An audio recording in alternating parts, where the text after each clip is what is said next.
This now single key like this. Single key like this. Hello? This one are brown. This head now brown. Yeah, brown color.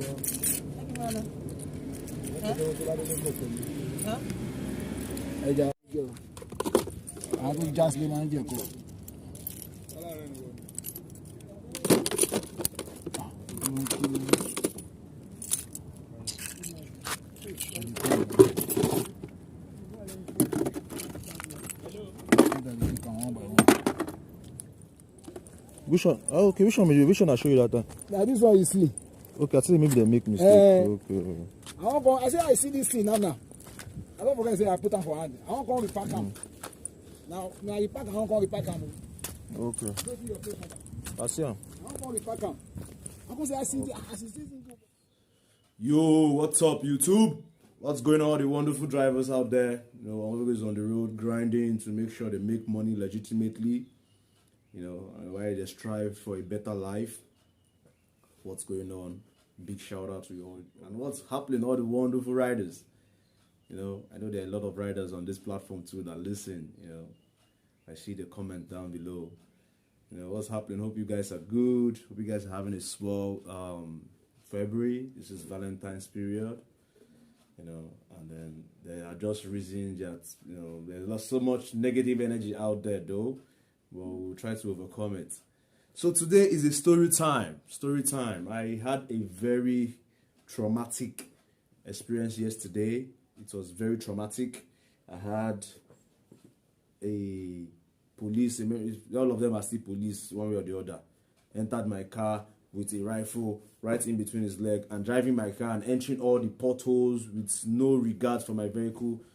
You know, that's just one aspect of it. You know, I went through a lot of stress, mental, psychological, physical, financial stress, all kind of stress you can think of. I went through that stress yesterday and it wasn't funny. You know, I saw grown men cry. Grown men crying. It's crazy. So in today's video is a story time and I'll be breaking it in segments just for clarity purpose. I'll talk about how it happened, what caused me getting apprehended, you know, the process of which I took to getting my vehicle back, because I actually took my car back that same day.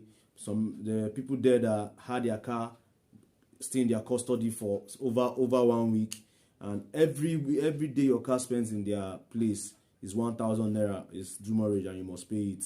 It's crazy. I saw people getting duped there while in the premises. So I'll be talking about most of these things in today's video. I also talk about some of the traffic rules you can avoid, some of the traffic rules that you can avoid to you know, so you don't end up victim, you know, in this kind of thing. And I also be talking about how much I wanted to do a live video with this, but I just thought, since I'm just home today is Friday, let me do it and let me edit the video, you know, so I can, you know, add some other images and some clips, because I went through the entire process. They'll charge you to cut. Guys, stay tuned and enjoy the story time. I'll try to tell it as explicit as I can. So guys, stay tuned. Let's go over this story time straight up. I want to tell you.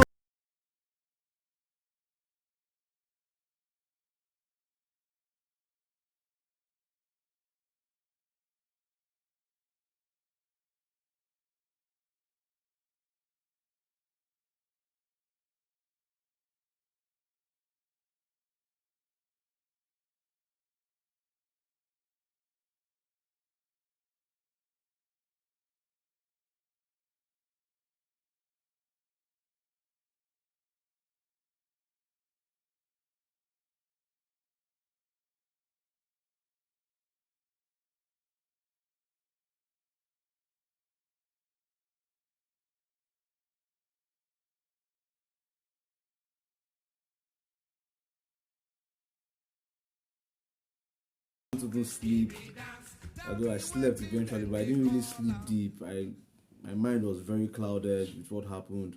This morning I still had that feeling, but man, I said, screw it, these guys can't break my spirits. Let me just come out of it, take today off, and share the story with you guys. So, how did I get caught? So I was driving to Oyigbo in Lagos. Oyigbo is a very popular place in Lagos. I don't know how well you guys are used to Lagos, but anyways, there's a bridge on Oyigbo that connects Yaba, and that bridge is one way for traffic going into Sabo Yaba. The bridge, you can only go this way. You can't come this way. You can come from the opposite direction. So I am supposed to keep to the right because I was going to a filling station called Corn Oil just after the traffic lights. So I was supposed to keep to the right to join the queue coming inward from Oyigbo towards Empire, that Empire Junction that turns right to the railway and turns left to about Macaulay towards Unilag. So I was supposed to be on that queue. However, the traffic, because there's an ongoing construction going on around that axis, around that where the train station is, where the railway is. So the traffic there is very hectic. So the traffic extended all the way from that junction, all the way almost getting to the park, where those where those guys load different interstate transport. So I was like, this traffic is quite long. It is long, and I'm trying to beat time. Now you know how it is in Lagos now. So I just took to the left, faced that bridge that climbs up, and hoping that before I get to the end, there'll be a movement. When there's a movement, you can just quickly like, hello, pam pam. Now they will just let you enter. Based on how you take acts. Some people go squeeze space, they don't go let you. But before you try 1, 2, 3, you go don't see space enter. Man, this thing didn't move from that distance. It didn't even move an inch. So on getting to the point where it turns to the up the bridge, and then the last point of diversion, the last point is that if you miss it, you have to climb to the bridge. And I'll turn right and like, okay, let me just wait here. It will eventually move. And I was well off that road. I was not obstructing any traffic on my left. Vehicles that wanted to go up that bridge, it's a 2-lane. They still had a chance to go up that bridge. I'm not justifying what I did. However, there's no line on that place that, usually there's only a line, a thick line that you cannot do this kind of turning, this kind of move here. There's no thick line. In places where I'm very conscious of that, I will see a thick long line and then a dotted, a short broken line. From that short broken line, you can enter. But from that thick one, you can't. So I was there for a while. The traffic didn't move. I was there for like almost 10 to 15 minutes. It didn't even move an inch. We were all there. So I had two other cars, I think, or 3 other cars behind me. I can't exactly remember, but I knew they were. I wasn't just the only one apprehended. Myself, and I think I saw like 2 other cars behind me. They all left. They all left before me. And I'll get to that. That's why you shouldn't do that. They all left before me. So I was just chilling. I've already even lost concentration. I just felt nothing's happening. I like Lagos, and this is something you should never do while on Lagos road. Do not lose guard. Like, do not feel so free that you won't take into, as in you won't be conscious of your environment. So I was very relaxed. I said, okay, let me check some few notifications. Checked my WhatsApp, replied to a message. Very relaxed. I was so comfortable, easy chilling. Everywhere was good. All of a sudden, as I didn't even take my head up. I just heard bang bang on my glass. As I heard bang bang on my glass, a downfall just crossed me. I was scared. I just turned on my camera because my dash cam, I sold my dash cam out. I just turned on my camera and started recording. One just jumped out. They just jumped out of the car, started videoing me. They were recording me before I did this. They already came out from their own car, started recording me. I started recording like, man, what's happening? And I noticed his task force. I said, damn, man, I'm in this shit. Because those guys, they're not friendly at all. Last mile is better in terms of approach. They just, started hitting on my glass with AK-47. Trying to open my door, came from the other side. Once I started pulling my plate number, that was when I stopped recording and like why I opened the door and came down. Like I stopped recording. I kept my phone because people complain that they can smash your phone. So I just keep my phone safe in my bag, my small leather bag, and I came down.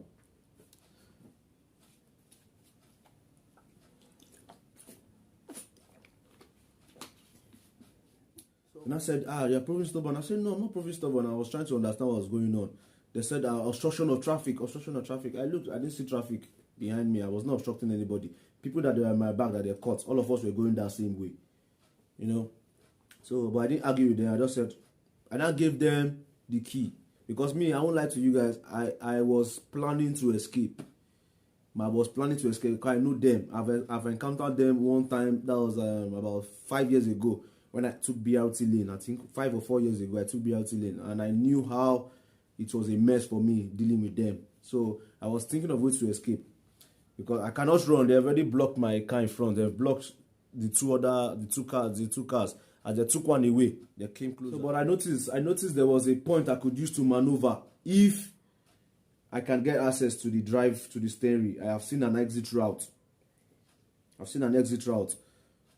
So they didn't allow me to hold the key. They said, and I gave them the key, the wrong key to start the car. They went there, they were starting. It didn't start. They said, is there security? I said, yes, there's security. I have to deactivate it. And for me to deactivate it, I have to be sitting in the driver's side. That one, the one that was assigned to drive the car, already was sitting in my car with his AK-47 in the middle of his leg, ready to move. The guy be like, no, that the police will not come down from this place again.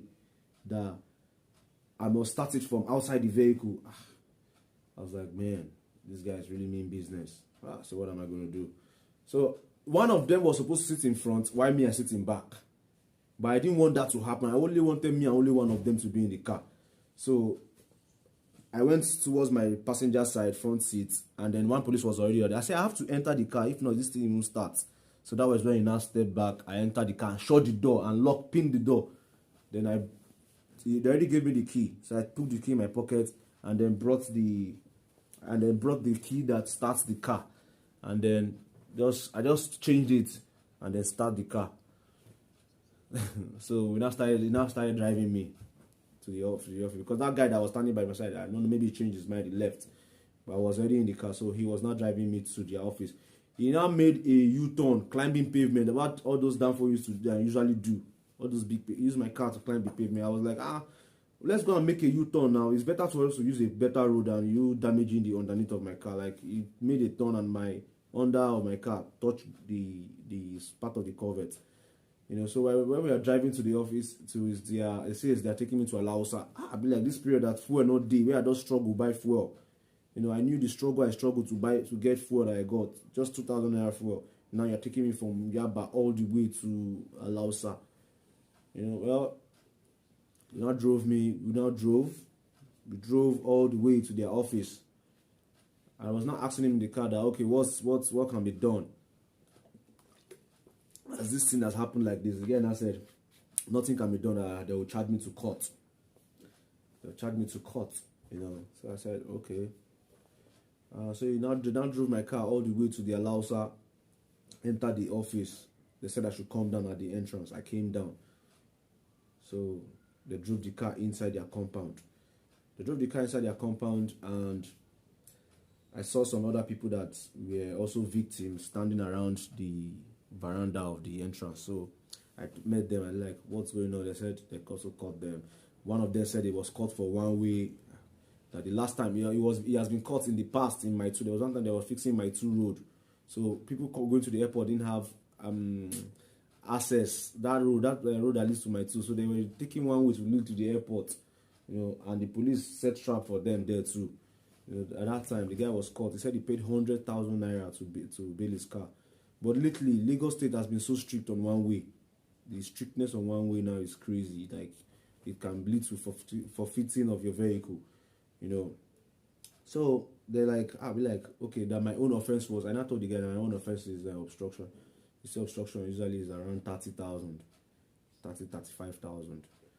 So while I was there, I'll be like, man, what am I going to do?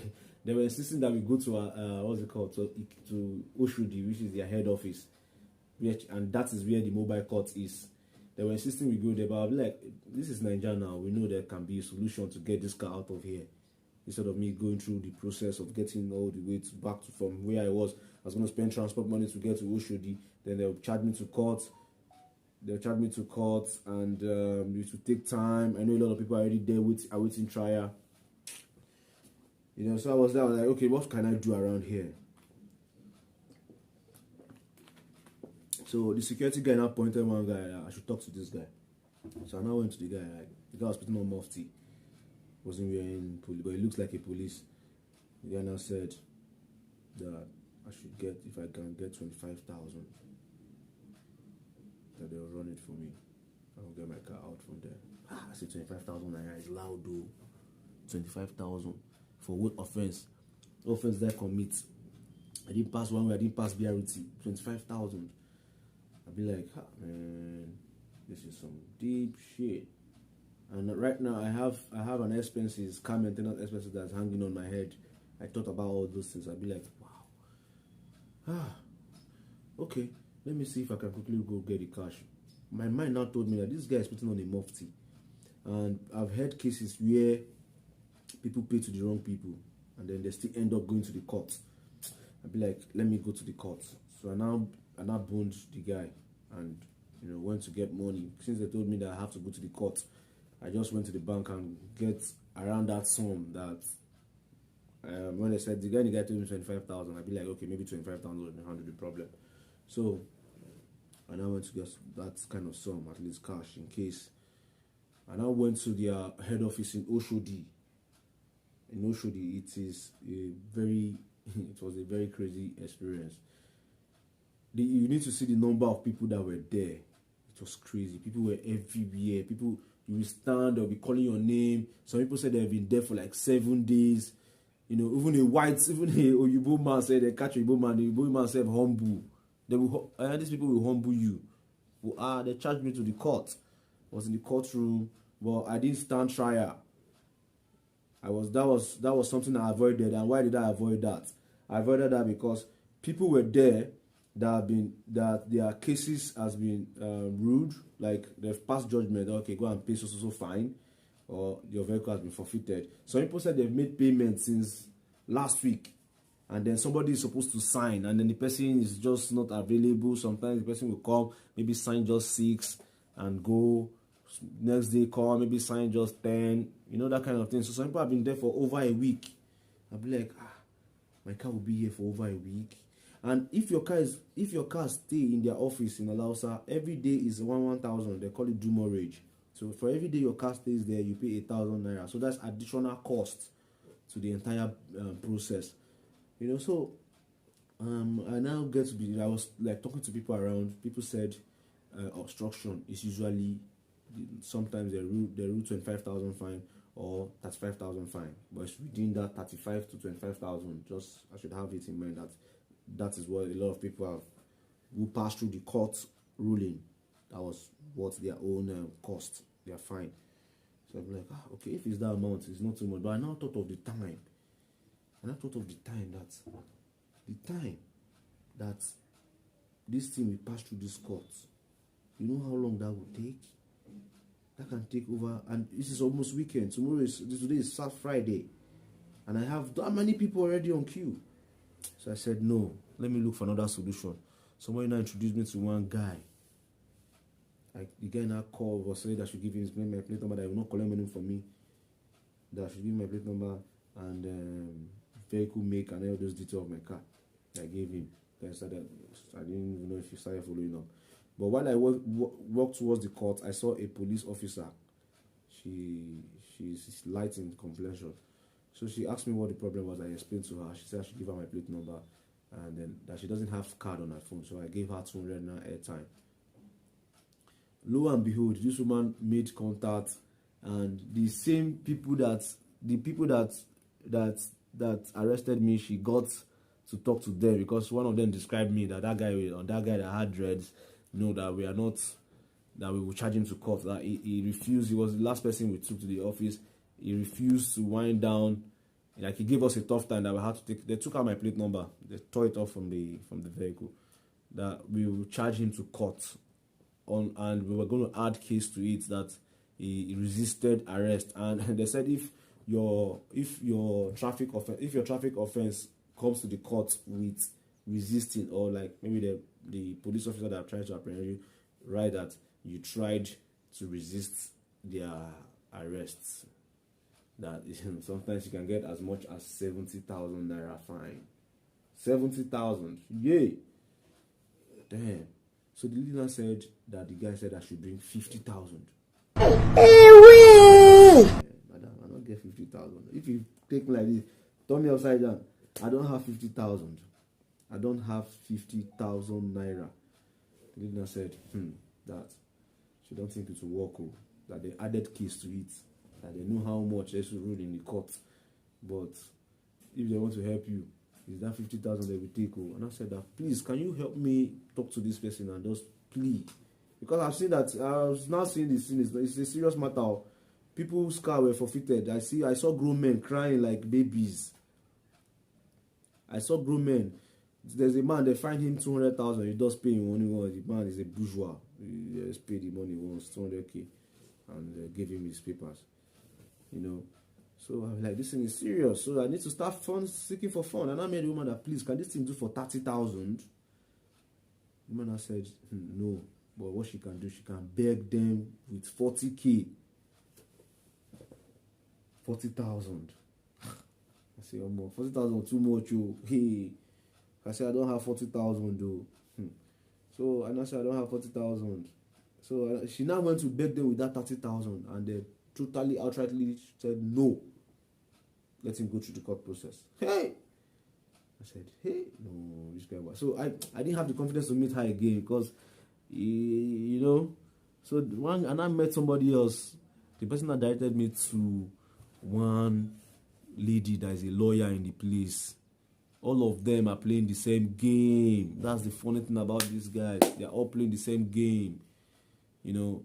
But you have to be very careful. I do not pray that anybody encounter this thing while driving in Lagos Road, because it is crazy. It is draining, you know. So, and I met the lawyer.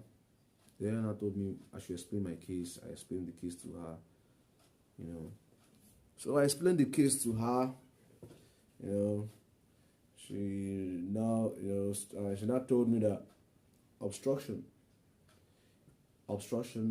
is that with what she heard, that they added a case to me that she can negotiate for. She told me 30,000 naira. No, she first of all said 40,000 naira. I said I don't have 40,000, which was that same first amount they told me. That lady told me. I said I don't have such amount. What I was able to scratch everywhere I have, turn me upside down. I've been able to get 30k. And I said, that's okay. So I now gave her the 30,000. She now started the process of trying to get my car out. Meanwhile, she was handling my case, one guy's case that the guy took on Ikoyi Falomon Road. That's a road going to the roundabout. You know, there's a demarcation. There's this yellow long line, you know, demarcating the road into two equal halves. If you overtake from that place, you'll be caught. If you enter that place, you'll be caught as one way. If you even try to overtake, you'll be caught as one way, despite no pavement. So I think that was the offense the guy committed, and he was being charged for one way. And one way is a big offense in the court.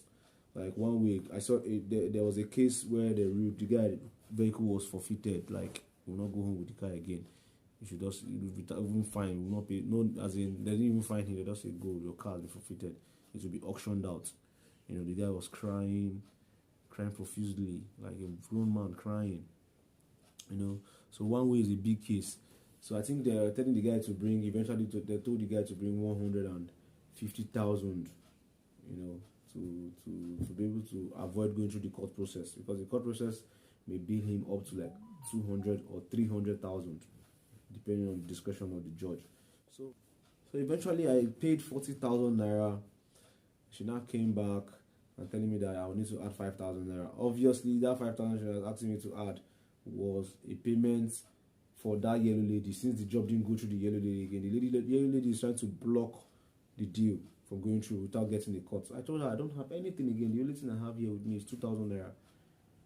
These guys ripped me off naked, collected everything I had. I said the only thing I have here is 2,000 naira. So I now gave her 1,500 naira. This is all I have. Let me use this one to go and pick my car. Collected the money. Then I went in. She now brought a small piece of paper written with my plate number, vehicle make, and all. Please release. I wrote something behind, So that was what I took to Alausa. Meanwhile, some people have been there for over 1 week. Some people have even gone through the court process, made payments, and then they are still going and coming, spending transport money, being around those people with so much negative energy. They have so much negative energy. It's crazy. So, as I took the paper, I went to the Alausa office. Now you're still going to deal with the police there. Approaching if you see the number of keys of vehicles, some buckets that were turning out, it was crazy. So they sought for my keys, and then eventually, after a while, I saw my key. And I filled my name. The police officer said I have to pay 1,000 naira before I can be allowed access to go. And first, he said, yes, you pay 2,000 naira. He said 2,000 naira. So when he said 2,000 naira, I said, these guys want to still collect money from me. So I told the guy that I said, like, there's nothing in my hand. I said, it's like this. Money will enter, buy food, go house. The guy said, then you have to come tomorrow. That's normal standard, 1,000, that 2,000. And I said, see, okay, we say I get for you now 1,000. And I with the last card in my hand. I gave him 1,000. I withdrew money 3K because I knew I was going to spend money there. I gave him 1,000 naira. And I filled the book, signed. Now said I should go and collect the key. So the guy that has the key with him now walked with me there. That one. I was surprised that they didn't deflate the tires. Because normally they usually deflate the tires. There's an in-house vulcanizer that when you want to go, you will call him. He's the one that will pump the tires, and you give him 500 for each tires. 500 naira for each tire. So the 4 tires will be 2,000 naira, and you must pay. But me, I had a pump in my car, so I'll be like, if they did that to my car, I'll pump my tire myself. So then I'll be like, bro, so I'm saying I supposed to pay for gates before they go allow me drive out. 1,000 naira. But say if I give her 500 naira here, saying go signal security, man, make it let me pass. So I beg, okay, take 500 naira. So I spent another 1,500 after spending 40,140. That's 41,500 in the court. I spent another 1,500 here. That's 43,000 naira. Total in cash. I wasted time. I wasted energy. I wasted resources. It's crazy. So I do not wish anybody to go through this situation. It's not a good experience. So what are the things you should avoid? To avoid them. The very first one, BRT. Please avoid BRT lanes. BRT lane. I think the fine for BRT lane is 50,000 naira through the court. Avoid one way. One way is in fact. I would have said number one. One way. One way is the biggest sin. One way they can forfeit your car for one way, taking one way, So avoid one way. Avoid BRT. Do not enter BRT lane unless they authorize you to enter it before you can enter BRT lane. Do not be careful with lining on the road. All those lining on Lagos Road, where you see a thick line, a long yellow line, and all those kind of lining on the road. Be careful about it. Be very careful. They can impound your car for crossing those as simple as line. Fourthly, try to avoid jumping queues. Now it's Lagos now. Sometimes the traffic go long. You can still enter from front. Just try to avoid it unless you are very sure that the thing will move and then you can quickly enter. If not, but just try and avoid it all the same. It's fuel. The time you spend in that traffic, when you see a filling station, I know there's no fuel now. Buy fuel inside your car. Instead of imagine I bought fuel 8,000 in my car. And maybe I stay in that lane, that where there's traffic. I stay there patiently and I say, okay, I fill my tank. I still have my money intact. So it's very painful. Yeah, so that's it. I think that's it for the story time. I hope you guys learn from this story time. I hope this helps you on the road. Thank you for watching the entire video. I am a driver, the driverpreneur. I've been driving in the city of Lagos for about 3 years now. And here I share my story as a driver. I share my experience. You can expect anything here, surrounding ride sharing, online taxi and all.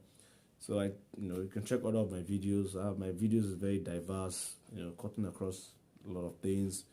So if you're new here, subscribing and turning on the bell notification icon, the small bell, balang, balang, balang, ring on it, so you get notified every time I post new video. So guys, I will see you. Let me go and rest. I need to go and see therapists that will calm me down and talk me down and take all those negative memories off my mind. Until next time, peace and stay safe out there.